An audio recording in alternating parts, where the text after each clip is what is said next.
தமிழ் ஜனம் குடும்பத்தினருக்கு வணக்கம். மற்றொரு ஜனம் 360 நிகழ்ச்சிக்கு உங்களை அன்புடன் வரவேற்கிறேன். நான் உங்கள் ஆனந்த் டி பிரசாத். என் கூட அபினவ் மற்றும் குஹன் இணைஞ்சிருக்காங்க. வாங்க அவங்கள நிகழ்ச்சிக்கு வரவேற்போம். வணக்கம். வணக்கம். வணக்கம். வணக்கம்ண்ணா.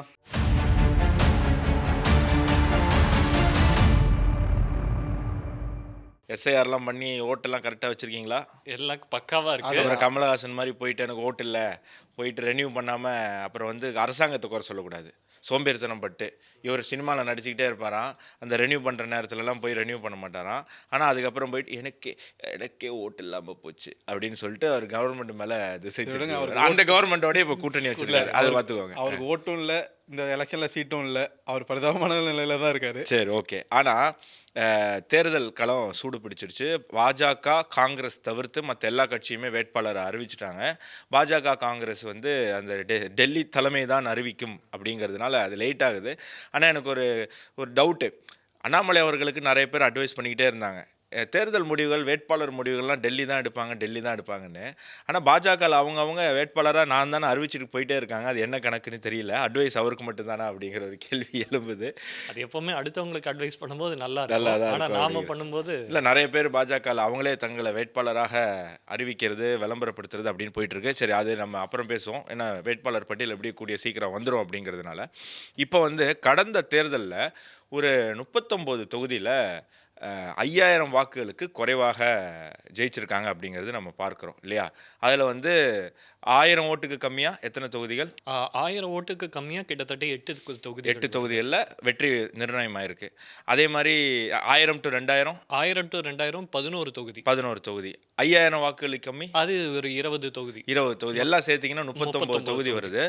அதில் 23 தொகுதிகள் வந்து திமுக கூட்டணி வெற்றி பெற்றிருக்கு. ஓகே, 39ல் 23, கிட்டத்தட்ட 70% தொகுதிகளை கடந்த தேர்தலில் திமுக கூட்டணி 5000 வாக்கு வித்தியாசத்தில் ஜெயிச்சிருக்கு. ஒருவேளை அந்த தேர்தலே அமமுக என்டிஏ கூட்டணியில் இருந்திருந்தால் இந்த ரிசல்ட் அப்படியே ரிவர்ஸ் ஆகிருக்கும். 20 சீட்டு திமுக கூட்டணி குறையுது மட்டும் இல்லை, இங்கே கூடுது. அப்படின்னும் போது கடந்த 5 ஆண்டுகளுக்கான தமிழக அரசியலினுடைய களமே வந்து வேறையாக இருந்திருக்கும் அப்படிங்கிறது நம்ம பார்க்குறோம். இப்போ அந்த 39 தொகுதிகளினுடைய தற்போதைய நிலைமை என்ன அப்படிங்கிறது நான் சரசரன்னு படிச்சுட்டு போயிடுறேன். ஏன்னா 3 பேர் அதை பற்றி பேசணுன்னா ரொம்ப நேரம் ஆகிடும் அப்படிங்கிறதுனால. முதல் தொகுதி டி நகரில் வெறும் 137 வாக்கு வித்தியாசத்தில் திமுக ஜெயிக்குது. அதுக்கப்புறம் நடந்த நாடாளுமன்ற தேர்தல் 2024 நாடாளுமன்ற தேர்தலில் திமுக வந்து 51,090 ஓட்டு வாங்குது. அதிமுக 17,000 ஓட்டு வாங்குது. பாஜக 45,000 ஓட்டு வாங்குது. பாஜக அதிமுகவுக்கு வித்தியாசமே வெறும் 6,000 தான். ஓகேவா? என்டிகே வந்து 6,300 ஓட்டு வாங்கியிருக்கு. அப்போது பாஜகவும் அதிமுகவும் சேர்ந்தா லீடு எங்கேயோ போகுது. ஸோ அப்போ வெறும் 100 ஓட்டு வித்தியாசத்தில் ஜெயித்த திமுகவினுடைய அந்த தொகுதி இந்த தேர்தலில் நிச்சயமாக என்டிஏ பக்கம் தான் வரும் அப்படிங்கிறதுல எந்த மாற்று கருத்தும் கிடையாது. அன்டில் அதர்வைஸ் எக்ஸ்ஃபேக்டர் விஜய் அங்கே என்ன ரோல் ப்ளே பண்ண போகிறாரு அப்படிங்கிறது. இதெல்லாம் பார்க்கும்போது எனக்கு இன்னொரு கேள்வி வருது. நிச்சயமாக 2021 பாஜக வாங்கின தொகுதிகளை விட 27 நல்ல தொகுதிகள் நிறையா வாங்கியிருக்காங்கன்றதுல மாற்று கருத்து கிடையாது. இருந்தாலும் சென்னையிலலாம் 2 தொகுதி கேட்டிருக்கணும். ஏன்னா சென்னையில் பாஜக வந்து அதிமுக 3வது தள்ளி 2வது இடத்துக்கு வந்திருக்காங்க. ஸோ சென்னை மக்கள் வந்து ஒரு சேஞ்ச் எதிர்பார்க்குறாங்க. எப்போவுமே பாஜக ஒரு மாநிலத்தில் போய் ஆட்சி அமைக்கிறதுக்கு முன்னாடி அந்த மாநிலத்தினுடைய தலைநகரை தான் கேப்சர் பண்ணுவாங்க. கேரளாலாம் நம்ம பார்க்குறோம், ட்ரிவாண்ட்ரம் இப்போ ரீசெண்டாக அவங்க வந்து மேயர் கேப்சர் பண்ணியிருக்காங்க அப்படிங்கிறது. ஸோ கோயம்புத்தூர், சென்னை போன்ற பகுதிகளில் 2 தொகுதிகளாவது குறைஞ்சது பாஜக வாங்கியிருக்கணும். அது நான் அவங்களுடைய தோல்வியாக பார்க்குறேன். அதே நேரத்தில் மற்ற நிறையா தொகுதிகள், நல்ல தொகுதிகளை அவங்க வாங்கியிருக்காங்க அப்படின்னு. ஸோ டி நகர் வந்து இப்போ தேர்தல் நடந்தது அப்படின்னு சொன்னால் அது வந்து என்டிஏவுக்கான டிவிகேவுக்கு இங்கே என்ன ஆனந்த் போட்டி போடுறாரு. அதை தாண்டி திமுகக்குள்ள ஒரு பிளவு இருக்குது. ஏன்னா போன வாட்டி கருணாநிதிக்கு சீட்டு தராதனால அவர் பொறுப்பை ராஜினாமா பண்ணியிருக்காரு. அன்பழகனோட பையன் வந்திருக்காரு. அப்படி இந்த ஃபேக்டர்லாம் வரும்போது என்டிஏவுக்கு இது இன்னும் சாதகமாகவே போய் முடியும் அப்படிங்கிறது பார்க்குறோம். ஸோ டி நகர் என்டிஏ அப்படிங்கிறது. அடுத்தது மொடக்குறிச்சி வருவோம். மொடக்குறிச்சியில் வெறும் 280 ஓட்டு வித்தியாசத்தில் பாஜக வெற்றி பெறுது 2021. ஆனால் 2024 நாடாளுமன்ற தேர்தல் பார்த்தீங்க அப்படின்னு சொன்னால் திமுக 1,00,000க்கு மேலே ஓட்டு வாங்குது. அதே நேரத்தில் அதிமுக 38,000, பாஜக 13,000 ஓட்டு தான் அந்த சட்டமன்ற தொகுதியில் வாங்குது. ஸோ அதிமுக பாஜகவை சேர்த்தா கூட திமுக இரட்டிப்பு மடங்கில் அதிகமான கேப் வச்சுருக்கு. ஸோ இது வந்து பாஜகவுக்கு ஒரு பெரிய அதிர்ச்சி தான். நம்ம திருப்பி இந்த தடவை மொடக்குறிச்சி அவங்க வாங்கியிருக்காங்க. அதிர்ச்சி தான். ஆனா நம்ம இப்போ வெயிட்டேஜ் பார்ப்போம். சட்டமன்ற தேர்தல்ல பிஜேபி ஜெயிச்சிருக்கு. நாடாளுமன்ற தேர்தல்ல டிஎம்கே. ஆனா இப்ப நடக்க போறது திரும்ப சட்டமன்ற தேர்தல். அங்க பார்த்தோம் அப்படின்னா பாஜகவினுடைய கேண்டிடேட் அவர்களுக்குன்னு ஒரு ஃபேஸ் இருக்கு அப்படின்றத நம்ம பார்க்கிறோம். ஸோ அதனால அதுவும் வந்து ஒரு முக்கியமான. இன்னொன்று, அந்த நாடாளுமன்ற தேர்தலில் அங்கே நின்றது தமிழ் மாநில காங்கிரஸ், டிஎம்சி நின்றது. ஸோ டிஎம்சி நின்றதுனால கூட ஓட்டு சதவீதம் வந்து அங்கே குறைஞ்சிருக்கலாம் அப்படிங்கிறது. அதான் அந்த ஃபேமிலிக்கு அங்கே ஒரு செல்வாக்கு இருக்குது. பட் நியூமரிக்கலாக பார்க்கும்போது மொடக்குறிச்சி அட்வான்டேஜ் வந்து டிஎம்கேக்கு தான் போகுது. ஆனால் அந்த அட்வான்டேஜை ஓவர் கம் பண்ணுற அளவுக்கு அந்த டாக்டர்னுடைய ஃபேமிலிக்கு, டாக்டர் சரஸ்வதி அவர்களுடைய ஃபேமிலிக்கு அங்கே வந்து அந்த இன்ஃப்ளூயன்ஸ் இருக்குது. அவங்களுடைய மருமகள் தான் நிற்க போகிறதா சொல்லப்படுது. அப்படி பார்க்கும்போது இதனுடைய சினாரியோ மாறும். அண்ட் அகெயின் விஜய் அப்படிங்கிற அந்த எக்ஸ் ஃபேக்டர். அதே மாதிரி ஈரோடில் என்டிகேவுக்கு ஒரு பெரிய செல்வாக்கு இருக்குது. அந்த செல்வாக்கு கூடுதா குறையுதா? கூடுதுன்னா திமுக, ஏன்னா கண்டிப்பாக திமுகவில் இருந்தால் வாக்கு குறையும். ஏன்னா அவங்க தான் 1 லட்சத்துக்கு மேலே ஓட்டு வச்சுருக்காங்க. அப்போ விஜயாக இருந்தாலும் சரி, நாத்தாக்காவாக இருந்தாலும் சரி, அங்கே திமுகவுடைய ஓட்டை தான் சாப்பிட்ணும். பட் நியூமரிக்கலாக பார்க்கும்போது இங்கே டிஎம்கே கூட்டணிக்கு இப்போதைக்கு அட்வான்டேஜ் இருக்குது அப்படிங்கிறது தான். அடுத்தது பார்த்தீங்கன்னா தென்காசியில் காங்கிரஸ் வேட்பாளர் அதிமுக வேட்பாளரை விட வெறும் 370 வாக்கு வித்தியாசத்தில் அங்கே வெற்றி பெறார். அதே 2024 நாடாளுமன்ற தேர்தலில் பார்த்தீங்கன்னா திமுக 82,000 வாக்குகள் வாங்கியிருக்கு, அதிமுக 34,000, பாஜக 50,000. இரண்டையுமே சேர்த்திங்க அப்படின்னு சொன்னால் 84,000 ஓட்டு அங்கே என்டிஏவுக்கு இருக்குது. 2,000 ஓட்டு லீடு அங்கே வந்து அதிமுக என்டிஏ கூட்டணி திமுக விட இருக்கு. நாம் தமிழர் அங்கே 23,000 ஓட்டு வாங்கியிருக்கு. பெரிய நம்பர், கிட்டத்தட்ட பெரிய நம்பர். அது ஆக்சுவலி நம்ம இப்போ கூட்டுனா 84,000 வருதுன்னு சொல்றோம்ல. ஆக்சுவலி அலையன்ஸ்ல இருந்திருந்தா இன்னுமே இது அதிகரிச்சு. நிச்சயமா தனித்தனியா நிற்கும் போது 84,000 சேர்த்தா. ஆனா சேர்ந்தே இவங்க தேர்தலை சந்திச்சிருந்தாங்க அப்படின்னா அந்த பலம் வரும். இங்கேயுமே பார்த்தீங்கன்னா சென்னை, கோயம்புத்தூர் மாதிரி தென்காசியிலுமே அதிமுகவை அவுட் ஸ்மார்ட் பண்ணியிருக்கு பாஜக. வந்து மிக சூப்பராக அங்கே பெர்ஃபார்ம் பண்ணியிருக்கு. அதனால தான் ராஜபாளையம், அதே மாதிரி வாசுதேவநல்லூர் போன்ற தொகுதிகள்லாம் அங்கே பாஜக அங்கே 2 தொகுதிகள் அந்த ரீஜனில் வாங்கியிருக்காங்க அப்படிங்கிறது நம்ம வந்து அவங்களை கங்க்ராச்சுலேட் பண்ணணும். இங்கேயுமே விஜய் எக்ஸ் ஃபேக்டர் என்ன ப்ளே பண்ண போகுது அப்படின்னு. பட் தற்போதைய சூழ்நிலையில் தென்காசி அப்படிங்கிறது என்டிஏ பக்கம் இருக்குது அப்படிங்கிறது நமக்கு நல்லா தெரியுது. அப்படியே மேட்டூர் வருவோம். மேட்டூரில் பாமகவும் திமுகவும் மோதிச்சு 2021 என்டிஏ வெர்சஸ் டிஎம்கே கூட்டணியில் வெறும் 656 வாக்கு வித்தியாசத்தில் திமுக ஜெயிக்குது. அதே நாடாளுமன்ற தேர்தலில் பார்த்தீங்கன்னா திமுக கூட்டணி 67,800 வாக்குகளும், அதிமுக 56,000, பாஜக 63,000. கிட்டத்தட்ட பாஜக அதிமுக ஈக்குவல்ன்றத போக பாஜக வந்து அங்கே அங்கே பாமக வேட்பாளர் தான் இந்த இதுன்னு. ஸோ அவங்க அவுட் ஸ்மார்ட் பண்ணியிருக்காங்க. பயங்கரமான ஒரு டிஃப்ரென்ஸ் அதிமுக பாஜக கூட்டணிக்கே இருக்குது. அதில் நீங்கள் ரெண்டையும் சேர்த்தீங்கன்னா 1,19,309 ஓட்டு. அப்போது திமுக விட டபுள் மடங்கு ஓட்டு, 40,000 ஓட்டுகள் வித்தியாசத்தில் இது பண்ணியிருக்காங்க. வித்தியாசத்தில் லீடிங்ல இருக்காங்க. அங்கே இது சௌமியா அன்புமணி போட்டிட்டதுனால அவங்களுக்கான செல்வாக்கு. பாமகவுக்கு அங்கே எப்போதுமே ஒரு நல்ல ஓட் பேங்கிங் இருக்குது. அவங்க அந்த பெல்ட்டில் வட தமிழ்நாட்டில் அவங்களுக்கான பெல்ட் இருக்குது. ஆனால் இந்த வாட்டி விஜய் ஃபேக்டர் அங்கே என்ன இருக்கும்? ஏன்னா குறிப்பாக இது வட தமிழ்நாட்டில் விஜய்க்கான செல்வாக்கு கொஞ்சம் அதிகமாகவே இருக்குது. ஒரு 5,000 20,000 ஓட்டு பிரித்தா கூட 70,000 ஓட்டு வித்தியாசத்தில் ஜெயிக்கிறது. பிரிக்க போகிற ஓட்டு யாருது அப்படிங்கிறது ஒரு கேள்விக்குறியாக இருக்குது. பட் விஜய் வந்து இங்கே பெரிய ஃபேக்டர் ப்ளே பண்ணுவாரான்னு தெரியலன்னா கேப்பே 50,000 ஓட்டு இருக்குது. ஸோ அவர் 20,000 ஓட்டு பிரித்தா கூட அது ஒன்றும் பெரிய டிஃப்ரென்ஸ் கிரியேட் பண்ணாது அப்படிங்கிறது தான் சொல்லப்படுது. ஸோ மேட்டூர் கிளியர் கட்டாக என்டிஏ அப்படிங்கிறது ரொம்ப தெளிவாக தெரியுது. அடுத்தது காட்பாடி தான் நம்ம துரைமுருகன் அவர்களுடைய தொகுதின்னு நினைக்கிறேன். ஸோ அவர் வந்து 89 வயதில் அவர் வந்து போட்டியிட போகிறாரு. ஸோ தொகுதி தேர்தல் காலம் முடியும் போது அவருக்கு 94 வயசாகும் அப்படிங்கிறத வாக்காளர்கள் யோசிக்கணும். 94 வயதுடைய ஒருத்தரை நம்ம எம்எல்ஏ ஆக்கணுமா அப்படிங்கிற ஒரு கேள்வியை வாக்காளர்கள் கேட்கணும். அவர் பல முறை எம்எல்ஏவாக இருந்திருக்காரு, என்ன பண்ணியிருக்காரு அப்படிங்கிற கேள்வியை நீங்கள் கேட்கணும். ஸோ அதெல்லாம் ஒரு பக்கம் இருக்கட்டும். அப்பேற்பட்ட ஹெவி வெயிட்டே வெறும் 700 ஓட்டுக்கு தாங்க ஜெயிச்சிருக்காரு. ஆக்சுவலி சொல்ல போனால் அந்த ஓட் கவுண்டிங் நடந்துட்டு இருக்கும்போது ஏடிஎம்கே கேண்டிடேட் வி ராமு லீடிங்கில் இருந்தார். ரொம்ப நேரம் லீடிங்கில் இருந்தார். கடைசி கட்ட வரும்போது தான் சொற்ப சில நூறுகள் வாக்குகள் வித்தியாசத்தில் அவர் வந்து தோத்து போறாரு. அப்பவே தெரிஞ்சிருச்சு ஒரு மிகப்பெரிய அதிருப்தி வந்து அங்கே இருக்கு. ஏன்னா 10 வருஷம் ஏடிஎம்கே ஆட்சியில் இருக்கு. அதுக்கப்புறம் நடந்த எலெக்ஷன்லையும் சில நூறு வாக்கு வித்தியாசத்தில் தான் அங்கே ஏடிஎம்கே கேண்டிடேட் தோக்குறாரு அப்படின்னு சொன்னா மிகப்பெரிய ஒரு எதிர்ப்பலை அவருக்கு தனிப்பட்ட முறையிலேயே இருக்கு. அதே கேண்டிடேட்டை தான் இப்போ அனௌன்ஸ் பண்ணி. நிச்சயமா. ஆனால் வந்து நாடாளுமன்ற தேர்தலில் ஒரு நல்ல கம்பேக் கொடுத்துருக்காங்க டிஎம்கே. ஏன்னா டிஎம்கே 87,000 வாக்கு, அவருடைய பையன் தான் அங்கே போட்டி போட்டிருக்காரு. அப்பா எம்எல்ஏ, பையன் எம்பி. ஸோ இதுதான் வந்து தமிழக அரசியலினுடைய ஒரு சாபக்கேடாக நம்ம பார்க்கணும்.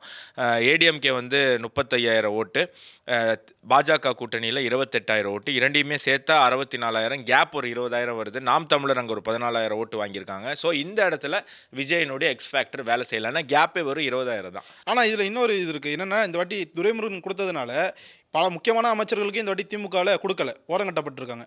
இவ்வளோ வயதை தாண்டி இவருக்கு கொடுத்துருக்கும் போது அங்கே இருக்க லோக்கல் நிர்வாகிகள் நமக்கு வர வேண்டிய சீட்டை இவர் திரும்ப திரும்ப எடுத்துகிட்டே இருக்காருங்கிற ஒரு அதிருப்தி பல தொகுதிகளில் இருக்குது. அது காட்பாடியிலும் இருக்குது, பெரிய அளவுக்கு இருக்குது. அதனால அது எப்படி ஒர்க் அவுட் ஆகுதுங்கிறதையும் பார்க்க வேண்டியது இருக்குது. இன்டர்னல் ஃபைட் ஒன்று இருக்குது, ப்ளஸ் எக்ஸ் ஃபேக்டர் இங்கே ப்ளே ஆகும். ஏன்னா கேப்பே 20,000 தான். அப்போ விஜய் ஒரு 15,000 ஓட்டு பிடிக்கிறாரு அப்படின்னு சொன்னால் இந்த இடத்துல அது மிகப்பெரிய இன்ஃப்ளூயன்ஸ் ஆகும். But numerically Katpadi now it is with DMK அப்படிங்கிறது நம்ம பார்க்குறோம். அடுத்தது கிருஷ்ணகிரி தமிழ்நாட்டில் ஒரு பெக்யூலரான ஒரு தொகுதி. ஏன்னா தமிழ் பேசுகிறவங்களோட அதிகமாக மாற்று மொழி பேசக்கூடியவர்கள் அதிகமாக இருக்கக்கூடிய ஒரு மாவட்டமாக பார்க்கப்படுது. கிருஷ்ணகிரியில் கொஞ்சம் கம்மி தான் கம்பேரிட்டிவ்லி ஒசூர் தலியை கம்பேர் பண்ணும்போது.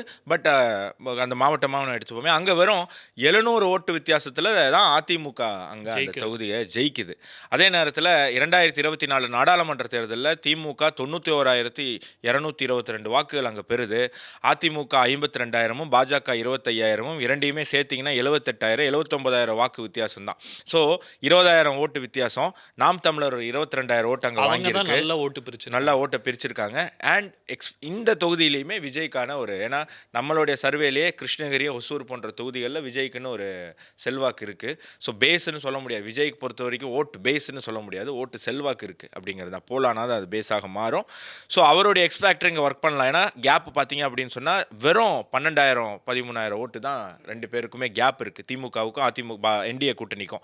ஸோ இந்த இடத்துல விஜய் வந்து மிகப்பெரிய ஒரு ரோல் ப்ளே பண்ணுவார். பட் நியூமரிக்கலி கிருஷ்ணகிரி வந்து டிஎம்கே கூட்டணியோட இருக்குது. ஸோ முதல் ஸ்லைடில் 3 தொகுதிகள், டி நகர், தென்காசி, மேட்டூர் என்டிஏ கூட்டணியிலையும், மொடக்குறிச்சி, காட்பாடி, கிருஷ்ணகிரி நியூமரிக்கலி திமுக கூட்டணியிலையுமே இருக்குது அப்படிங்கிறது நம்மளால் பார்க்க முடியுது. இப்போ அடுத்த ஸ்லைடுக்கு போனோம் அப்படின்னு சொன்னால் அடுத்தது விருதாச்சலம் தொகுதி வருது. விருதாச்சலம் தொகுதியில் கடந்த 2021ஆம் ஆண்டு சட்டமன்ற தேர்தலில் காங்கிரஸ் வர்சஸ் பாமக அப்படிங்கிற போட்டி போச்சு. அதில் காங்கிரஸ் ஒரு 860 ஓட்டு வித்தியாசத்தில் ஜெயிக்குது. 2024 நாடாளுமன்ற தேர்தலில் பார்த்தீங்கன்னா திமுக கூட்டணி 77,000, அதிமுக கூட்டணி 49,000, பாஜக கூட்டணி 38,000. ஸோ கிட்டத்தட்ட அங்கேயுமே ஏடிஎம்கே பிஜேபி ஈக்குவலாக தான் வருதுங்க. பல தொகுதிகளில் ஏதோ பாஜக வந்து மைனோ பார்ட்டின்னு சொல்றாங்க. 2024 ஒரு பெரிய ஒரு அலை தமிழ்நாட்டில் போயிருக்கு.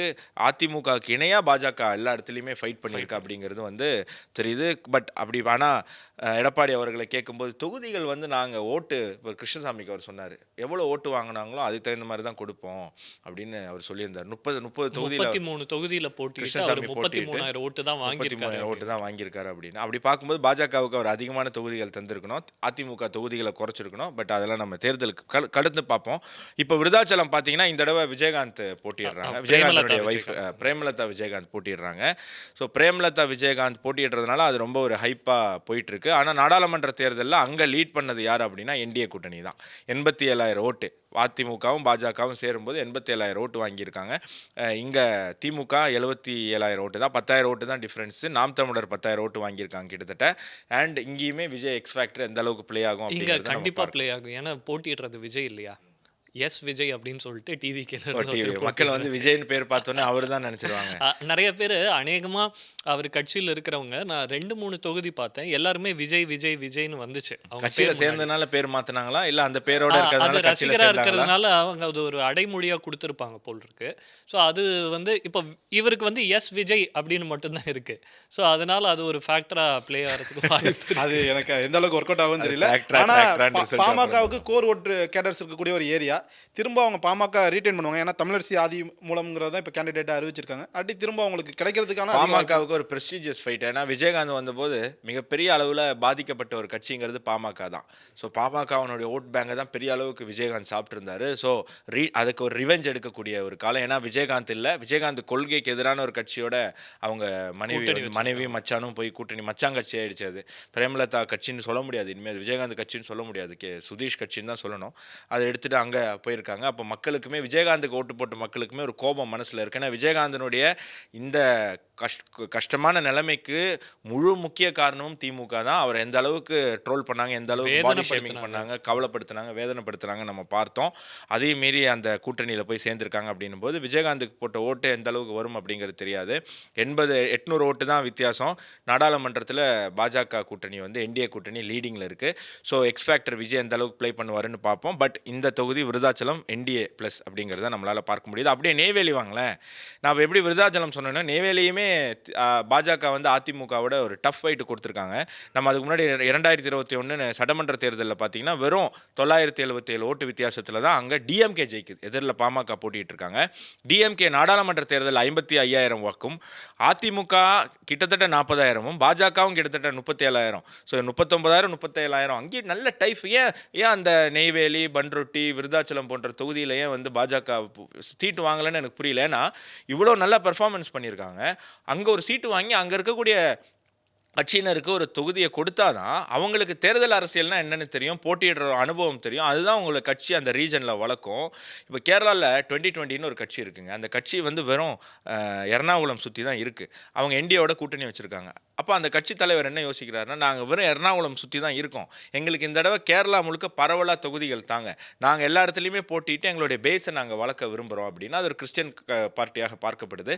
ஸோ என்டிஏக்கு வந்து கிறிஸ்துவர்கள் வாக்கை வந்து வாங்குவதற்கு அது ஒரு பிரயோஜனமாக இருக்கும்னு என்டிஏ வந்து அவங்கள கேரளா முழுக்க பரவலாக கொடுக்குறாங்க. பாஜக ஸ்ட்ராங்காக இருக்கிற தொகுதிகளே கொடுங்கல்லூர், அதை திருப்போணித்தரா போன்ற ரொம்ப ஸ்ட்ராங்காக பாஜக தான் நிற்கும், அவங்க தான் ஜெயிப்பாங்கன்னு சொன்ன தொகுதிகளில் 2020 கொடுத்துருக்காங்க. அப்படி தான் ஒரு கூட்டணி இருக்கணும், கொடுக்கல் வாங்கலாம். ஏன் நெய்வேலி, விருதாச்சலம், கடலூர் இந்த பகுதிகளை வந்து கோட்டை விட்டாங்க பாஜகன்னு அப்படி தெரியல. கொடுக்கறது ஆக்சுவலி கூட்டணியும் ஜெல் படுத்தும்னு நினைக்கிறேன். நிச்சயமா, நம்ம நிச்சயமா. சும்மா பயணம் போறது, அரசியல் பயணம் மேற்கொள்வதால மட்டும் நம்ம ஜெல் ஆகுன்றதை நான் ஒத்துக்கல.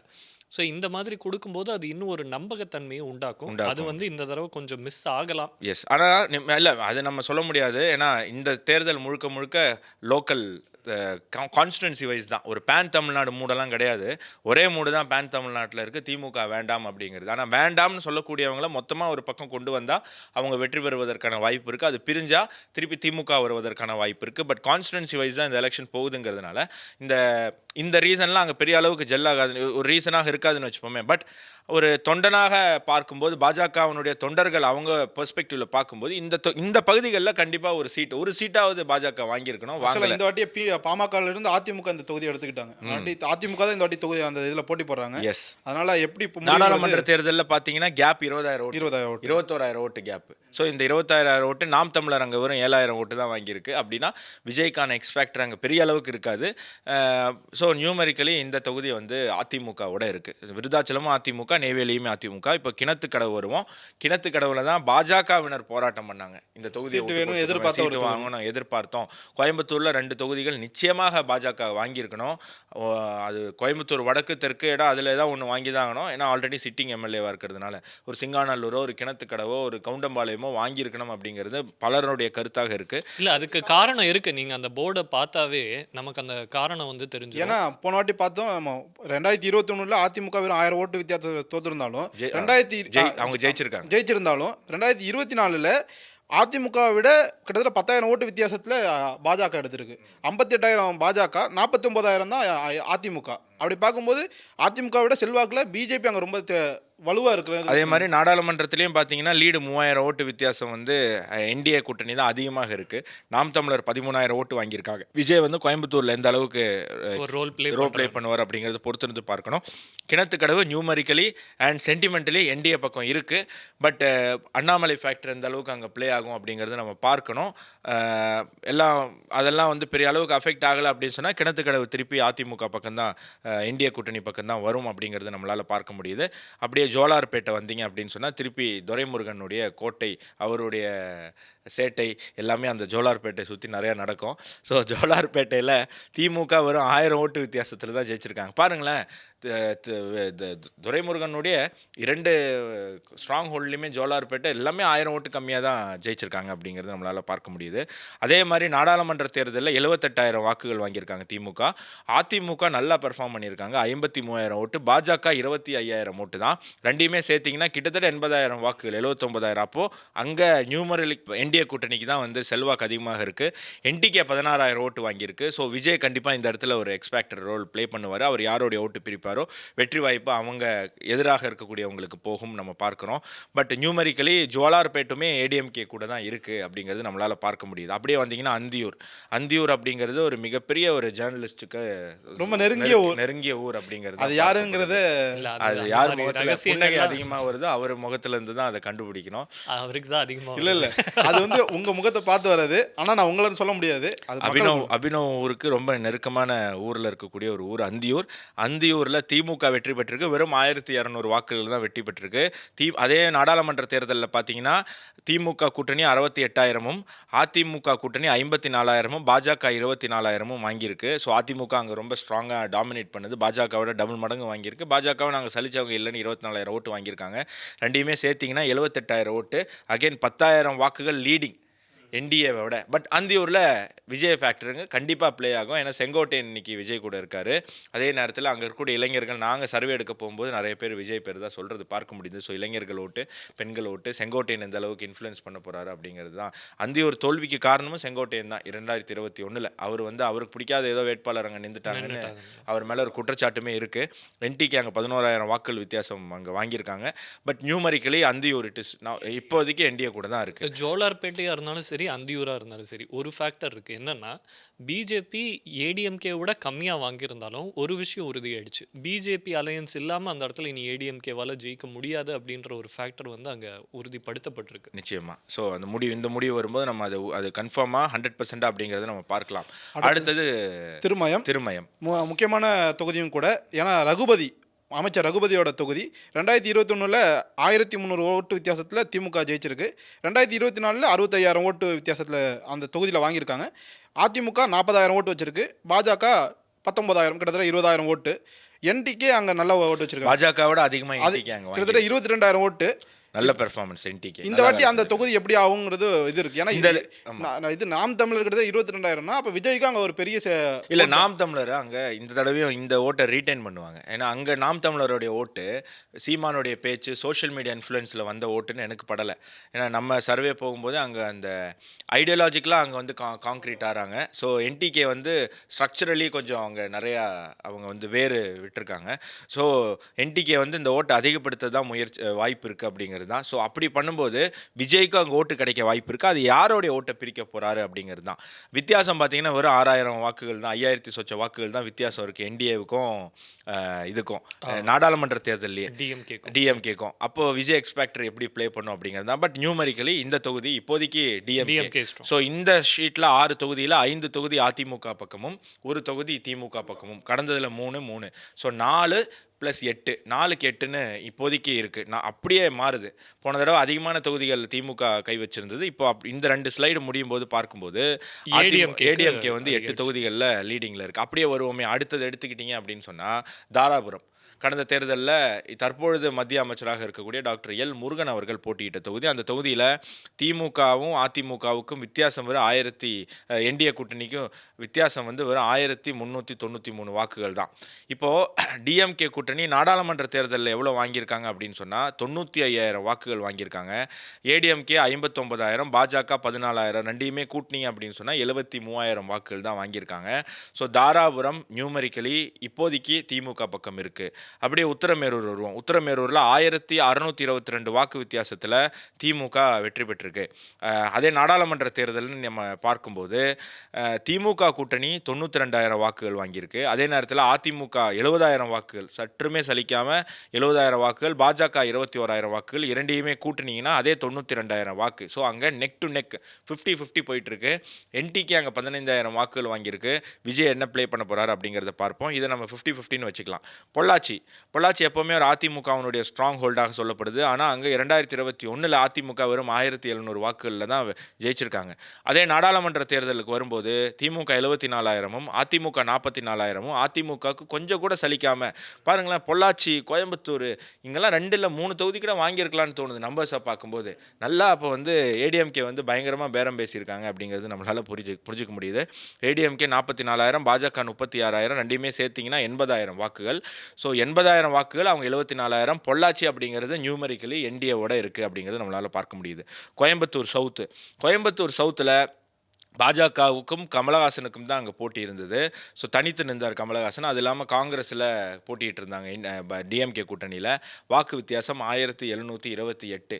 அந்த சோக பிஜிஎம்மோட கமலஹாசன் கடந்து போன ஆமாம், அதுக்கு என்ன பிஜிஎம் போடலாம்? அது அது ரஜினிக்கு. கமலஹாசன் ஏகப்பட்ட படம், அபூர்வ சகோதரர்கள் ஒன்றும் வேண்டாம். இது இளையராஜா அன்னைக்கே ஒரு மியூசிக் போட்டிருக்காரு.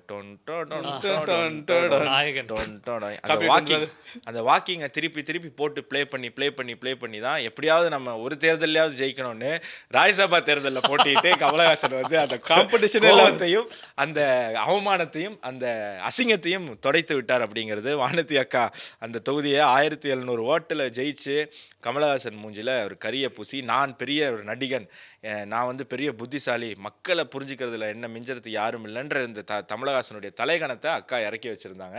அந்த வீடியோ இன்னும் என் கண்ணுக்குள்ளே இருக்குது. கமலஹாசன் அப்படியே நடந்து போகக்கூடியது.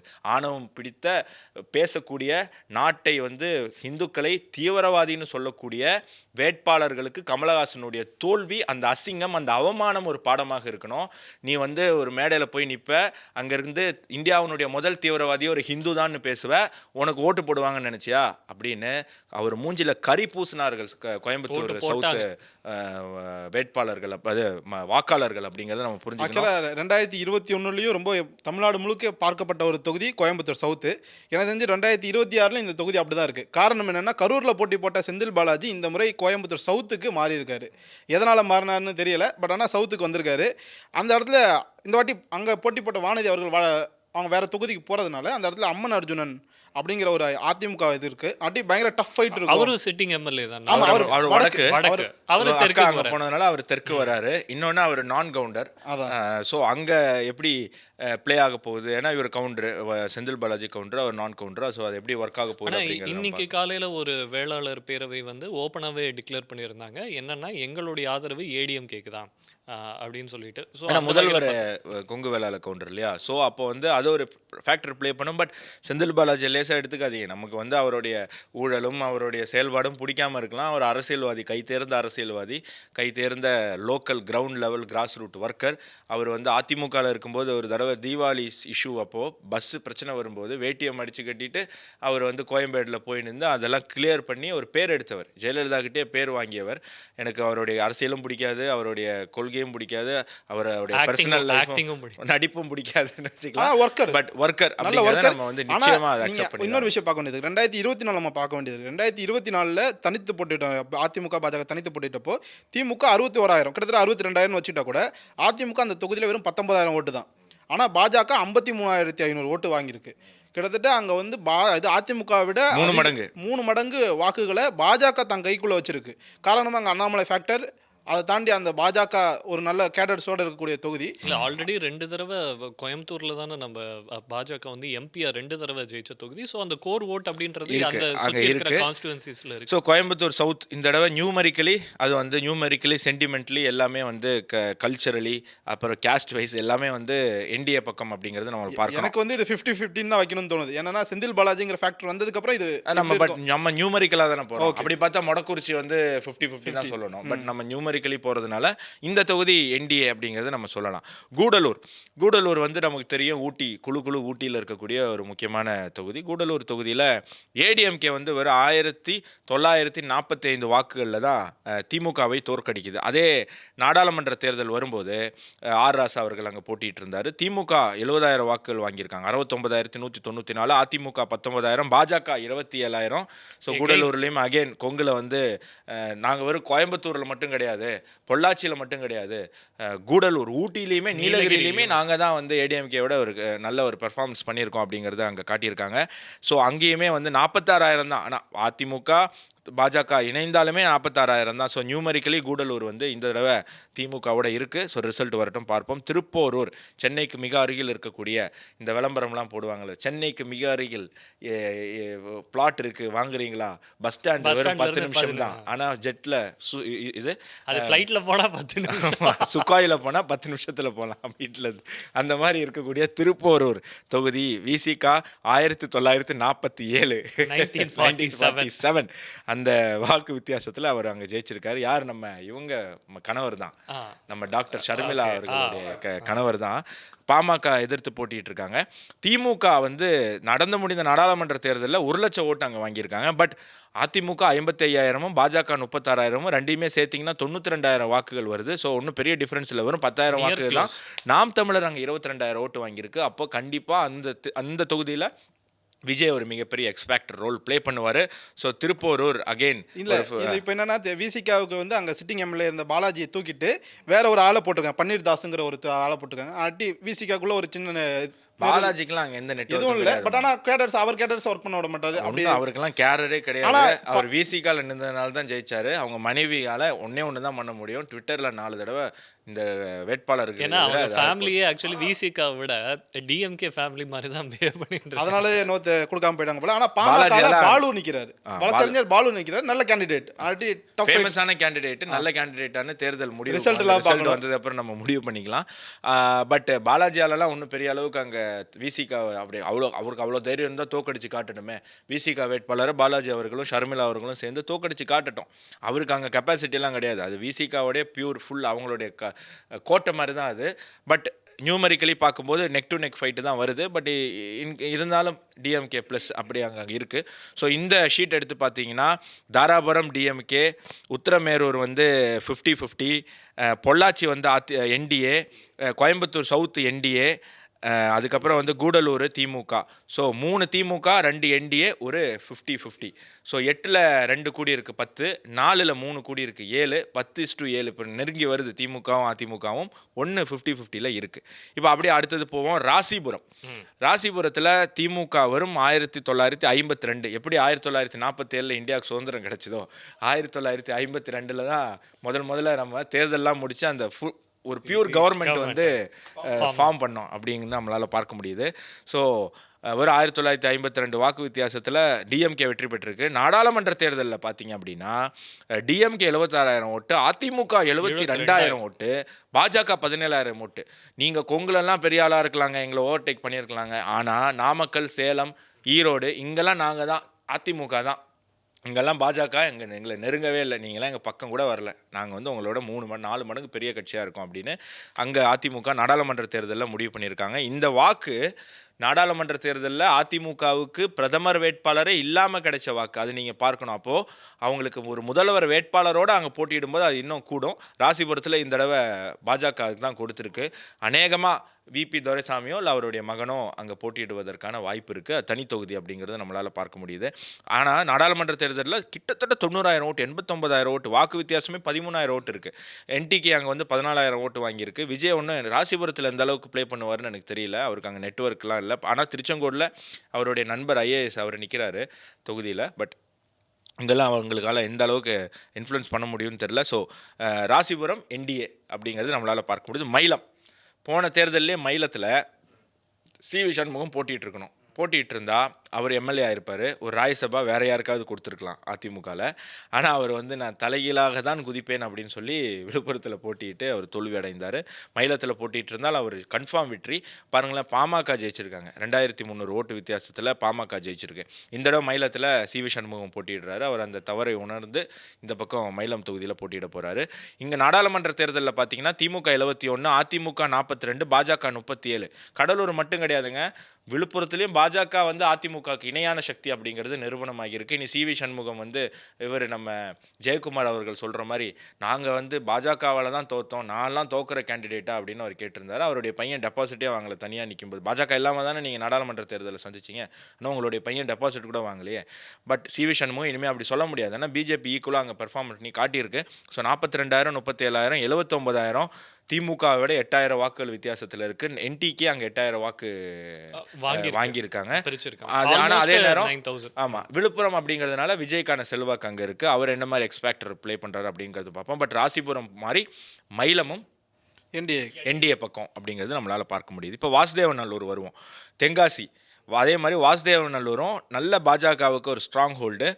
எம்டிஎம்கே அங்கே 2,300 வாக்கு வித்தியாசத்தில் ஜெயிச்சிருக்காங்க மதிமுக. அதே நேரத்தில் டிஎம்கே வந்து நாடாளுமன்ற தேர்தல் 61,000 வாக்கு, அதிமுக 37,000, பாஜக கிட்டத்தட்ட 30,000, 29,138. இரண்டையுமே சேர்த்திங்கன்னா 66,883. ரெண்டுத்துக்கும் வித்தியாசம் பார்த்தீங்கன்னா 7,000 ஓட்டு வித்தியாசம் வந்து என்டிஏ அங்கே லீடிங்கில் இருக்குது. வாசுதேவநல்லூரில் தென்காசி மாவட்ட தலைவர், பாஜகனுடைய மாவட்ட தலைவர் ஆனந்தன் ஐயாசாமி போட்டிடுறாரு. அவருக்கு எதிராக அவருடைய தம்பியை போட்டிடுறாரு. டிவிகேல சேர்ந்து போட்டிடுறாருன்னு நினைக்கிறேன். அவர் முன்னாள் அதிமுக எம்எல்ஏவாக இருந்தவர். ஸோ வாசுதேவநல்லூர் ஒரு டஃப் ஃபைட்டாக இருக்க போகுது. அதே நேரம் இப்போதைக்கு நியூமரிக்கலி அது வந்து என்டிஏவுக்கு ப்ளஸ்ஸாக இருக்குது அப்படிங்கிறது நம்மளால் பார்க்க முடியுது. மேட்டுப்பாளையம் அகைன் ஊட்டி, நீலகிரி நாடாளுமன்ற தொகுதி. ஏடிஎம்கே அங்கே 2,400 வாக்கு வித்தியாசத்தில் ஜெயிக்குது. டிஎம்கே 95,000 வாக்குகள் வாங்குது. ஆனால் அதிமுக பாஜக 50-50ங்க. அதிமுக 54,000, பாஜக 52,000, 50-50ங்க. ரெண்டையுமே சேர்த்து 1,00,000 வாக்குகள் வித்தியாசம். ஸோ பெரிய ஒரு கேப்பு திமுக அதிமுகவுக்கு. என்டிகே 12,000 ஓட்டு வாங்கியிருக்கு. மேட்டுப்பாளையத்தில் விஜய் கொஞ்சம் செல்வாக்கு இருக்குது. ஸோ அவர் என்ன மாதிரியான ஒரு ரோல் ப்ளே பண்ண போகிறாருன்னு பார்ப்போம். Numerically Mettupalayam NDA. என்னங்க இந்த ஷீட்டு ஃபுல்லாக என்டிஏ தான் வரும் போல இருக்குது. அடுத்து மயிலாடுதுறை எடுத்துக்கிட்டிங்கன்னா, மயிலாடுதுறையில் Indian national Congress versus PMK போட்டி போச்சு. 2,700 வாக்கு வித்தியாசத்தில் ஜெயிக்கிறாங்க. அதே நாடாளுமன்ற தேர்தலில் அங்கே வந்து காங்கிரஸ் போட்டியிட்டது. கடைசியாக வேட்பாளர் அறிவிச்சு காங்கிரஸ் போட்டியிட்டுருது. இதில் வந்து நம்மளுக்கு தொகுதி வாரி அந்த வாக்கு கிடைக்கல, நேரம் குறைவாக இருக்குன்னு நம்மளால் எடுக்க முடியல. ஆனாலும் வந்து நீங்கள் பார்த்தீங்க அப்படின்னு சொன்னால் அதிமுக பாஜக சேர்ந்தா கூட டிஎம்கேவை தோற்கடிக்கக்கூடிய செல்வாக்கு மயிலாடுதுறையில் இல்லை அப்படிங்கிறது. இந்த வாட்டி காங்கிரஸ் தான் ஒதுக்கியிருக்காங்க. ஆனால் கேண்டிடேட் யாருங்கிறது மட்டும் தெரியல. நீங்க ஒன்று கவனிக்காம விட்டீங்க. என்டிகே எவ்வளோ ஓட்டு வாங்கியிருக்குன்னு கிட்டத்தட்ட 1,27,000 ஓட்டு அவங்களே வாங்கியிருக்காங்க. அப்போ இந்த என்டிஏக்கு கிடைக்க வேண்டிய ஓட்டை ஸ்பிளிட் பண்ணது இங்கே நாம் தமிழர் கட்சி. ஆனால் அவங்க வந்து இப்போ அதிமுகவில் சேர்ந்துட்டாங்க. காளியம்மாள் அவங்க தான் அங்கே போட்டியிட்டாங்க. அவங்க வந்து இப்போ அதிமுகவில் சேர்ந்துருக்காங்க. ஸோ அவங்களோட ஒரு ஃபேக்டர் அவங்க ப்ளே பண்ணால் அது என்டிஏக்கு கொஞ்சம் ஃபேவரபிள். ஆக்சுவலாக இது நம்ம டோட்டலாக பார்க்கும்போது இப்படி தோணுது. ஏன்னா இதில் பூம்புகார் எல்லாமே இருந்தது. ஏன்னா பூம்புகார் கடலோட மாவட்டங்களாக காளியம்மாளுக்கு ஒரு பெரிய செல்வாக்கு இருந்தது. அதுதான் இந்த 1,00,000 வாக்குகளுக்கான காரணம். இந்த தடவை காங்கிரஸுக்கு எனக்கு தெரிஞ்சு அங்கே ஒரு சின்ன நெருடல் போயிட்டுருக்கு. ஏன்னா அங்கே இருந்த சிட்டிங் எம்எல்ஏ ராஜ்குமார் வந்து கொஞ்சம் இவங்க வேணுகோபால் இவங்களுக்கு கொஞ்சம் ஃபேவரான ஆள், திரும்ப அவங்களுக்கு கொடுக்கணுமா அப்படிங்கிற ஒரு இது போயிட்டு இருக்கு. திமுகவும் அந்த அனௌன்ஸ் பண்ணல. திமுக எங்களுக்கு கொடுத்துருக்கணுங்கிற ஒரு சண்டையும் போட்டுட்டு இருக்காங்க. ஆட்டி பொறுத்திருந்து தான் பார்க்க வேண்டியது இருக்குது. ஸோ இப்போதைக்கு மயிலாடுதுறை டிஎம்கே அப்படின்னு நம்ம வச்சுக்கலாம். திருச்செங்கோடு வருவோம். விஜயனுடைய நெருங்கிய நண்பர் போட்டியிடக்கூடிய ஒரு தொகுதி. அங்கே போன தடவை கொங்கு கட்சிக்கு ஆக்சுவலாக இந்த வாட்டியும் 2 கேண்டிடேட்டுமே இது ஈஸ்வரன் நாங்கள் போட்டி போகிறாரு. ஆப்பனண்ட்டில் இவர் அருண்ராஜ். அதிமுக சார்பில் வேற ஒரு ஆளை இறக்கியிருக்காங்க, சந்திரசேகரன்னு. எப்படி இருக்குன்னு தெரியல. ஏன்னா வித்தியாசம் சட்டமன்ற தேர்தலில் 2,800, நாடாளுமன்ற தேர்தலில் பாஜக அதிமுக சேர்ந்து 79,000 9,000 ஓட்டு லீடிங்கு. என்டிகே வந்து 16,000 ஓட்டு வாங்கியிருக்கு. கண்டிப்பாக இந்த தேர்தலில் விஜய் அங்கே ஒரு ப்ளே பண்ணுவார். But numerically Tiruchengode NDA. So இந்த ஷீட்டில் பார்த்தீங்கன்னா 1 டிஎம்கே, மீதி 4மே என்டிஏ. அப்போ 10 + 4 14, 10 + 5 15, மயிலாடுதுறை 1, 7 + 1 8. ஸோ 15, 8, 50-50 அப்படிங்கிறது ஒன்று நம்ம பார்க்குறோம். அப்படியே வருவோம் வேப்பனஹள்ளி. ஏடிஎம்கே பாஜக ஏடிஎம்கேவை ஈக்குவல் பண்ணதை விட இப்படி நீங்கள் மனசில் கணக்கு போடுறது தான் ரொம்ப ஆச்சரியம். எனக்கு சின்ன வயசுலேருந்தே வராத ஒரு விஷயம் இந்த மனக்கணக்கு தான். சரி, ஓகே, நீங்கள் சரி, அதுக்கு நாம் இப்போ என்ன சொல்கிறது ஐயோ மூஞ்சுக்கு முன்னாடி போகலாதவங்களுக்கு எவ்வளோ. ஸோ வேப்பனஹள்ளி திருப்பி தமிழ்நாடு, ஆந்திரா, கர்நாடகா பார்டரில் இருக்கக்கூடிய ஒரு தொகுதி. மாற்று மொழி பேசக்கூடியவர்கள் அதிகமாக இருக்கக்கூடிய ஒரு தொகுதி. 3,000 வாக்கு வித்தியாசத்தில் அதிமுக அந்த தொகுதியில் வெற்றி பெற்றிருக்கு. 21ல் 24 நாடாளுமன்ற தேர்தலில் திமுக கூட்டணி 80,000 வாக்குகளும், அதிமுக 55,000, பாஜக 25,000, இரண்டையுமே சேர்த்திங்கன்னா 81,000, என்டிகே 19,000, 20,000 வாக்குகள் கிட்ட அங்கே வாங்கியிருக்காங்க. எக்ஸ் ஃபேக்டர் கண்டிப்பாக அங்கே விஜயோடைய ரோல் ப்ளே பண்ணோம். ஸோ இப்போதைக்கு நியூமரிக்கலி வேப்பனஹள்ளி வந்து அதிமுக அப்படி NDA. என்டிஏ கூட இருக்குது அப்படிங்கிறது தான். இப்போ ஆரணி வருவோம். ஆரணி வந்து அதிமுக வெற்றி பெற்றிருக்கு 3000 வாக்குகளில். நாடாளுமன்ற தேர்தலில் பார்த்தீங்க அப்படின்னா திமுக 87,000, அதிமுக 70,000, பாஜக 27,000, ரெண்டையுமே சேர்த்திங்கன்னா 98,000, கிட்டத்தட்ட 1,00,000 வாக்கு. ஸோ 12,000 வாக்கு வித்தியாசத்தில் அங்கே அதிமுக என்டிஏ கூட்டணி லீடிங்கில் இருக்குது. So numerically Arani with NDA. Ariyalur வருவோம். அரியலூரில் மதிமுக வெர்சஸ் ஏடிஎம்கே போட்டி போச்சு. 3,234 வாக்கு வித்தியாசத்தில் அங்கே அதிமுக வந்து தோல்வி அடையுது. நாடாளுமன்ற தேர்தலில் பார்த்தீங்கன்னா டிஎம்கே 80,922 வாக்கு, ஏடிஎம்கே 48,000, பாஜக 32,000, ரெண்டுமே இணைச்சிங்க அப்படின்னு சொன்னால் 80,000 வாக்குகள். ஸோ இது 50-50 அப்படின்னு நம்ம வச்சுக்கலாம். அப்படியே பூம்புகார் வருவோம். டிஎம்கே வந்து ஜெயிச்சிருக்கு 3,200 வாக்குகளில் அங்கே ஜெயிச்சிருக்கு. அதே நேரத்தில் நாடாளுமன்ற தேர்தலில் மயிலாடுதுறையும் இதுவும் எல்லாம் ஒரே நாடாளுமன்றத்தில் வருது நம்ம பார்த்தோம். அந்த ரிசல்ட் அப்படியே தான். ஸோ நியூமரிக்கலி இந்த வாட்டி வந்து அங்கே இது பவுன்ராஜ்னு சொல்லிட்டு அவர் தான் கேண்டிடேட். அவர் கிட்ட 5 வருஷமா இதுக்காகவே வேலை பார்த்துருக்காரு. ஜெயிக்கிறதுக்கான வாய்ப்பு அதிகமாக இருக்குது. யாருக்கு? அது என்டிஏவுக்கு அதிகமாக இருக்குது. ஏன்னா அவர் கடைசி 5 வருஷமா இதுக்காக ரொம்ப வேலை பார்த்துட்டு இருந்ததுனால. ரெண்டாவது நிவேதா முருகன் அந்த மாவட்ட செயலாளர், அப்படியே டஃப் ஃபைட்டு. ஆனால் எட்ஜ் வந்து இவருக்கு இருக்கு. ஆனால் நியூமரிக்கலி எட்ஜ் வந்து பூம்புகார் வந்து இப்போதைக்கு டிஎம்கே இருக்கு அப்படிங்கிறது நம்மளால நம்ம பார்க்கணும். ஆனால் வேணாம், இதில் வந்து காளியம்மாள் இங்கே வந்துட்டாங்க. காளியம்மாளுக்கு அங்கே நல்ல செல்வாக்கு இருக்குது. நீங்கள் சொல்கிற விஷயம்லாம் பார்க்கும்போது எனக்கு தெரிஞ்ச அப்போ பூம்புகார் வந்து நம்ம என்டிஏவுக்கு தான் 50-50 வச்சுக்கலாம். 2 50-50 வந்துருச்சு இந்த ஷீட்லேயே. அடுத்தது ஆலங்குளம், திருநெல்வேலி பக்கம். ஆலங்குளத்தில் 3,500 வாக்கு வித்தியாசத்தில் அதிமுக ஜெயிக்குது. நாடாளுமன்ற தேர்தலில் திமுக 84,000, அதிமுக பாஜக சேர்ந்த 78,000 தான். பாஜக 56,000 வாக்குகள் வாங்கியிருக்குங்க. பெரிய விஷயம். திருநெல்வேலியிலையும் அதிமுகவுக்கு ஒரு பெரிய ஒரு டஃப் ஃபைட்டு கொடுத்துருக்கு பாஜக அப்படிங்கிறது நம்மளால் பார்க்க முடியுது. ஏன் அங்கே தொகுதி வாங்கலைன்னு தெரியல. சிட்டிங் தொகுதியும் அங்கே போட்டியிடலை அப்படிங்கிறது தெரியல. தேர்தல் முடிச்சு நம்ம அதுக்கான விஷயம் என்னன்னு யோசிக்கலாம். இது வந்து ஏடிஎம்கே ஒரு ப்ரெஸ்டீஜ் இஷ்யூவாக கூட எடுத்திருக்க வாய்ப்பு இருக்குது. ஏன்னா டிஎம்கே சார்பில் இப்போ மனோஜ் பாண்டியன் போட்டியிடுறாரு. அவர் ஆக்சுவலி ஏடிஎம்கே எம்எல்ஏவாக இருந்தவர். இப்போ ரீசெண்டாக தான் அவர் போய் இதில் டிஎம்கேல வந்து ஜாயின் பண்ணியிருக்காரு. ஸோ அவரை வந்து அவரோட தொகுதியிலேயே வச்சு அடிக்கணும் அப்படின்றத ஏடிஎம்கே ஒரு ப்ரெஸ்டீஜ் இஷ்யூவாக எடுத்துக்கிட்டு போட்டி போடலாம். பட் அன்ஃபார்ச்சுனேட்லி நியூமரிக்கலி இந்த தொகுதி டிஎம்கேக்கு தான் சப்போர்ட் பண்ணுது அப்படிங்கிறது தான். அடுத்தது மதுராந்தகம், சென்னைக்கு மிக அருகில்னு சொல்கிற மாதிரி எப்படி திருப்பூரோட மிக அருகில் இருக்கக்கூடியது மதுராந்தகம். அந்த மிக அருகில் இருக்கக்கூடிய மதுராந்தகம் அதிமுக 3,500 ஓட்டு வித்தியாசத்தில் ஜெயிச்சிருக்கு. நாடாளுமன்ற தேர்தலில் திமுக 77,000, அதிமுக 65,000, பாஜக 16,000. இங்கே அதிமுக பாஜகவை பயங்கரமாக அவுட் ஸ்மார்ட் பண்ணியிருக்கு. ரெண்டையுமே சேர்த்திங்கன்னா 82,000, திமுகவோட 5,000 வாக்கு வித்தியாசத்தில் என்டிஏ லீடிங், என்டிகே 13,000. மதுராந்தகத்தில் கண்டிப்பாக விஜயோட எக்ஸ்பெக்ட் இருக்கும். பட் இப்போதைக்கு நியூமரிக்கலி என்டிஏ. ஸோ இதில் வந்து பார்த்தீங்கன்னா வேப்பனஹள்ளி, ஆரணி அண்ட் மதுராந்தகம் இந்த மூணுமே என்டிஏ பக்கம் இருக்குது. அதே நேரத்தில் அரியலூரும் பூம்புகார் ரெண்டுமே வந்து 50-50. ஆலங்குளம் வந்து திமுக ப்ளஸ் அப்படிங்கிறது. ஸோ 15ல் 3 சேர்த்துக்கிட்டீங்க அப்படின்னு சொன்னால் 18 ஆகிடுச்சு. இங்கே வந்து 7, 8, 9 ஆகிடுச்சு. ஆல்ரெடி 2 50-50 இருந்தது. 9:15:4 அப்படிங்கிறது இந்த ஷீட்டில். எதுக்கு சிரிக்கிறீங்க? அதே கணக்கு தான். நான் இப்படி சிரிச்சிங்கன்னா மறந்துடுவேன் அடுத்த ஸ்லைடில். இப்போ அடுத்தது அப்படியே வரும் ராஜபாளையம், தென்காசி, திருநெல்வேலி, இது எல்லாத்துக்கும் அந்த ஒரு ஜோனில் இருக்கக்கூடிய ஒரு தொகுதி. ராஜபாளையத்தில் அது வந்து தற்பொழுது என்டிஏ கூட்டணியில் ஜான் பாண்டியன் அவர்களுக்கு கொடுத்துருக்காங்க. ஒன்று ஜான் பாண்டியன் போட்டிலாம் இல்லை, அவருடைய மனைவி அறிவிச்சிட்டாங்க. அவங்க ஒய்ஃப் தான் போட்டி போடுறாங்க, அறிவிச்சிட்டாங்க. அது தனி தொகுதி இல்லை. நீங்கள் அதனை இந்த விஷயத்தில் நம்ம என்டிஏவை பாராட்டணும். ஒரு பொது தொகுதியில் பட்டியல் சமுதாயத்தை சார்ந்த ஒருத்தருக்கு தைரியமாக அவங்க வந்து வாய்ப்பு அளிச்சிருக்காங்கன்னும் போது அவங்க நீண்ட நாள் கோரிக்கையும் கூட அதை நிறைவேற்றிருக்கு. ஈவேரா அவர்கள் வாயிலே சுட்ட சமூக நீதி என்டிஏ வந்து அங்கே வாயில சுட்டாரு. அவருடைய இயக்கத்திலேயே திராவிட கழகத்திலேயே பட்டியல் சமுதாயத்திலேருந்து யாரும் தலைவர் வரல.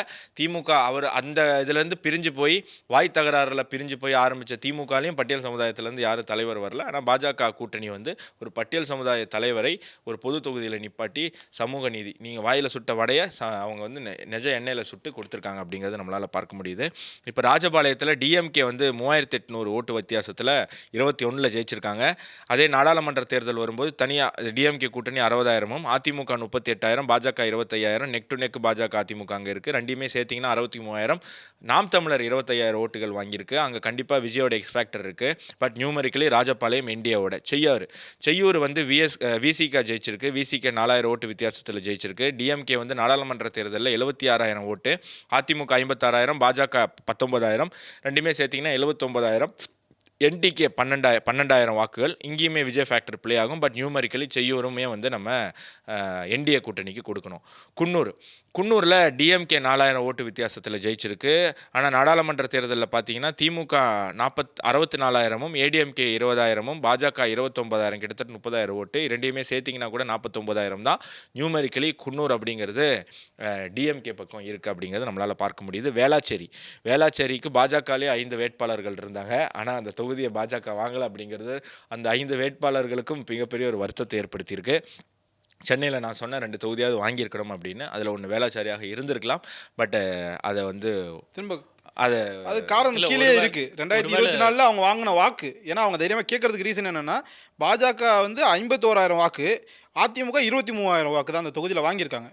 அப்போ பார்க்கும்போது அதிமுக விட பாஜகவுக்கான செல்வாக்கு அந்த தொகுதியில் அதிகமாக இருக்கும்போது அவங்க கேட்கறதுக்கான நியாயம் இருக்குன்னு எனக்கு இல்ல தோணுது. நியாயம் இருக்கு. ஆனா நிறைய பேர் போட்டி போடுறதுனால ஒருத்தருக்கு கொடுத்தா இன்னொருத்தருக்கு மன கஷ்டம் வந்துருமோ அப்படின்னு அதனால யாருக்கும் இல்லை. அப்படி பார்த்து நீ ஜெயிக்கிற தொகுதியை விட்டுட்டு மயிலாப்பூர் கேட்டிருக்கீங்க. மயிலாப்பூர் 5,000 வாக்கு வித்தியாசமே இல்லையே. அதில் எதுலேயுமே மயிலாப்பூர் வரவே இல்லையே. மயிலாப்பூரில் அப்போ கேப் அதிகமாக இருந்திருக்குல்ல. இப்போ நீங்கள் அதை பாஜகவுக்கு தந்து நீங்கள் வேளாச்சேரி இப்போ மயிலாப்பூருக்கு ஒரு வேட்பாளரை நீங்கள் முடிவு பண்ணி தான் ஆகணும். வேளாச்சேரி கேட்குற வேட்பாளர்கள் மயிலாப்பூரும் கேட்க மாட்டாங்கன்னு என்ன சொல்கிறீங்க? அப்போது அந்த 5 வேட்பாளர்கள் வேளாச்சேரியாக இருந்தாலும், சோலைநல்லூராக இருந்தாலும், மயிலாப்பூராக இருந்தாலும், டி நகராக இருந்தாலும் அந்த 5 வேட்பாளர்கள் முயற்சி பண்ண போகிறாங்க. அதில் நல்ல வாய்ப்பு அதிகமாக இருக்கக்கூடிய டி நகர் அல்லது வேளாச்சேரி 2ல் ஏதாவது ஒன்று கண்டிப்பாக பாஜக கேட்டு வாங்கியிருக்கலாம். பட் ஓகே, அது அவங்க பேசுகிறவங்க அவங்களுடைய கட்சியை பற்றி நம்ம கவலைப்பட வேண்டிய அவசியம் இல்லை. கட்சி தொண்டர்களும் தான் கவலைப்படணும். பட் இது வேளாச்சேரி அப்படிங்கிறது என்டிஏ ப்ளஸ் அப்படிங்கிறது நம்மளால் பார்க்க முடியுது. நன்னிலம் வந்து அதிமுக வெற்றி பெற்றிருக்கு 4,400 ஓட்டு வித்தியாசத்தில். நாடாளுமன்ற தேர்தலில் திமுக மட்டும் தனியாக அவங்க இப்போ கூட்டணி 93,000, அதிமுக 50,000, பாஜக 18,000 ரெண்டுமே சேர்த்தா கூட நெருங்க முடியல. என்டிகே 24,000 ஓட்டு வாங்கியிருக்கு. விஜய் எந்த அளவுக்கு ரோல் பண்ணுவாருன்னு பார்க்கணும். பட் நியூமரிக்கலி இது டிஎம்கே.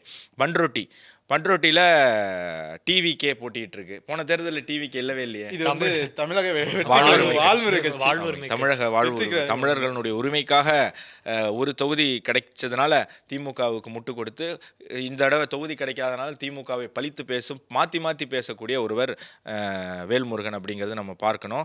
நாட்டுக்கு எதிராக பிரிவினையை தூண்டும் விதமாக கருத்துக்களை பேசக்கூடிய ஒரு விஷத்தனமான கருத்துக்களை பேசக்கூடிய ஒருவராக நம்ம பார்க்கணும். ஸோ அவர் வந்து அங்கே 4,600 வாக்கு வித்தியாசத்தில் வெற்றி பெற்றிருக்காரு.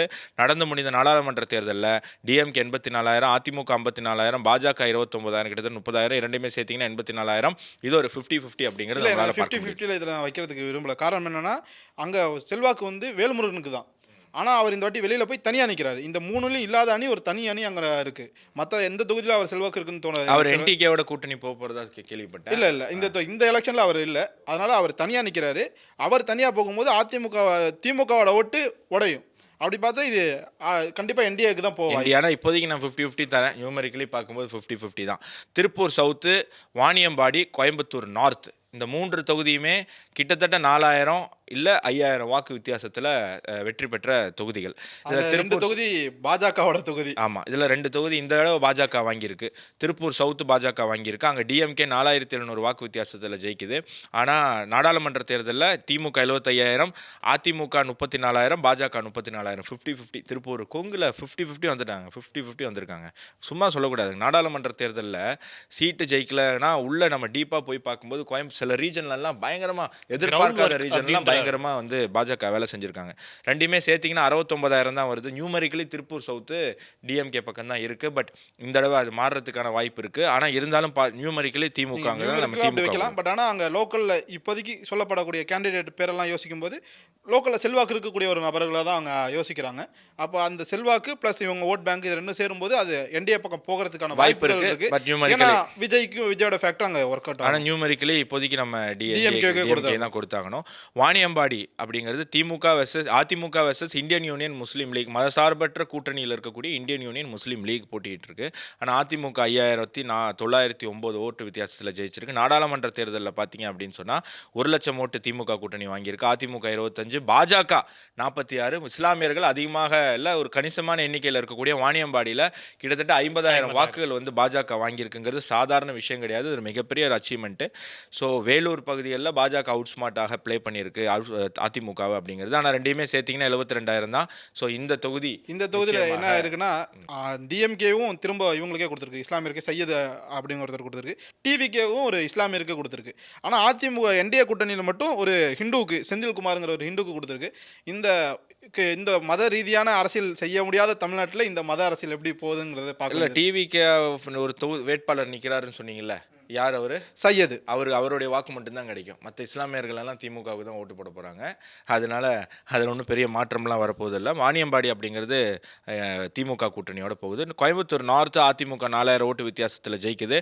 திமுக வந்து 80,000, அதிமுக 28,000, பாஜக 71,000. கொய்யால அப்படின்னு சொல்ற அளவுக்கு அங்க வந்து அதிமுகவை துவம்சம் பண்ணி எகிரி குதிச்சு பாஜக போயிருக்காரு. அண்ணாமலை அவர்கள் வந்து ஒரு மிகப்பெரிய ஒரு பெர்ஃபார்மன்ஸ் அங்கே கொடுத்துருக்காரு. 1,00,000 வாக்கு இரண்டுமே சேர்த்திங்க அப்படின்னா கிளியர் கட்டாக அது என்டிஏவோட தான் இருக்குது. செந்தில் பாலாஜி ஃபேக்டர் எந்த அளவுக்கு ப்ளே பண்ணுங்கிறத பார்ப்போம்.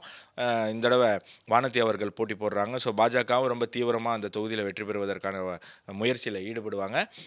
நியூமரிக்கலி இது வந்து இப்போ அதிமுகவோட இருக்குது. ஸோ போன தடவை திமுக 23 இருந்ததை இந்த தடவை அப்படியே 13ஆக குறைக்குது. இதுலேயே வந்து 10 தொகுதிகள் வந்து ஷிஃப்ட் ஆகுது அப்படிங்கிறது நம்மளால் பார்க்க முடியுது.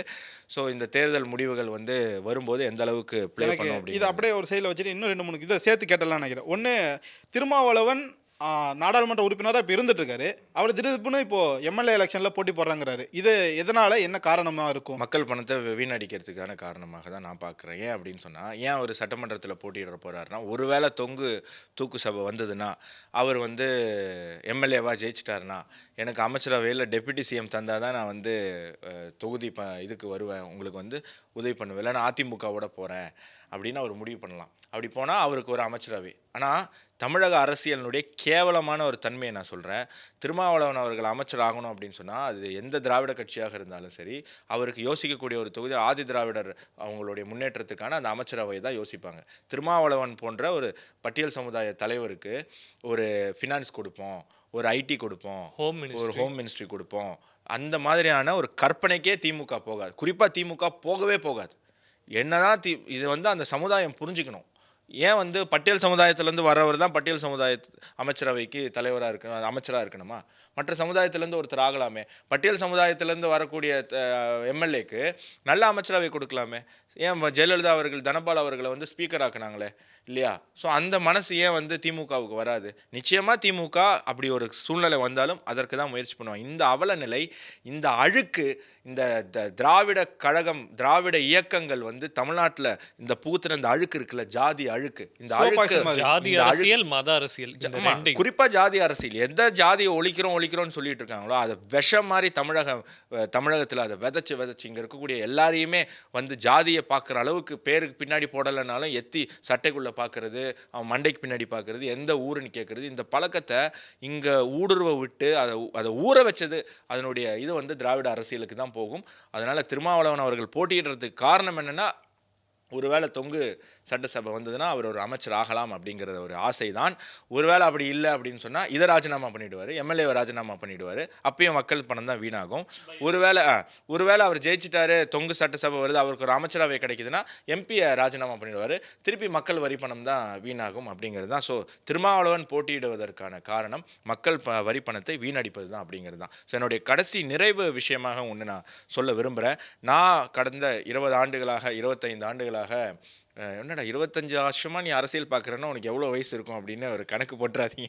நான் வந்து ஒரு 7-8 வயசுலேருந்து வீட்டில் செய்தி பத்திரிக்கை படிக்கிற பழக்கம், அதே மாதிரி இந்த டிபேட்டு மற்ற செய்திகள் பார்க்கக்கூடிய பழக்கம் எங்கள் அப்பாவோட சேர்ந்து எனக்கு வந்ததுனால இந்த 20-25 ஆண்டுகள் அரசியல் பார்த்ததில்ல நான் புரிஞ்சுக்கிட்ட ஒரு விஷயம், அதிமுக ஏன் மீண்டும் மீண்டும் ஜெயிக்கிறாங்க, அவங்களே வராங்க மாறி அப்படின்னா பல காரணங்கள் இருந்தாலும் மிக முக்கியமான ஒரு காரணம் என்ன அப்படின்னா, குறிப்பாக திமுகவில் ஒரு தொகுதியில் போட்டியிடுறாருன்னா ஒரு வேட்பாளர் அந்த தொகுதியில் வெற்றி பெற்றால் அந்த தொகுதியை மாற்ற மாட்டார்.